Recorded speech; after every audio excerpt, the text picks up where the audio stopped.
மாதிரி சமூகத்தில் நிறைய நடந்துருக்கு. இல்லை, டூ ஓவர் படம் நான் பார்த்தேன், ஓடிடியில் ரிலீஸ் பண்ணியிருக்காங்க. ஹீரோ குடிபோதைக்கு அடிமையாகி எப்படி அந்த குடும்பம் வந்து சீரழிஞ்சு போகுது அப்படின்றது அந்த ஒரு படத்தோட கருத்து. ஆக்சுவலாக இது எல்லாருமே பார்க்கக்கூடிய படம். இப்போ இருக்கிற சமுதாயத்தில் குடிபோதையினால எவ்வளோ பெண்கள் வாழ்க்கையிலேருந்து விதவியாக இருக்காங்க, எவ்வளோ குடும்பங்கள் சீரழியுது.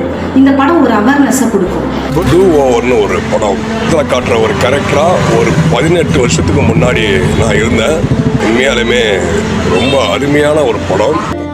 മദ്യപാനം കൊണ്ട് നമ്മളുടെയൊക്കെ ലൈഫിൽ സംഭവിക്കുന്ന ഓരോരോ പ്രശ്നങ്ങളെക്കുറിച്ച്, ഓരോ ബുദ്ധിമുട്ടുകളെക്കുറിച്ച്, ഓരോ കൊലപാതകത്തെക്കുറിച്ച്, ഓരോരോ ഡിവോഴ്സിനെ കുറിച്ച്, കുട്ടികളുടെ സമാധാനത്തെക്കുറിച്ച്, അങ്ങനെ ഒരുപാട് മെസ്സേജ് ഉള്ള ഒരു നല്ല അടിപൊളി മൂവിയാണ്.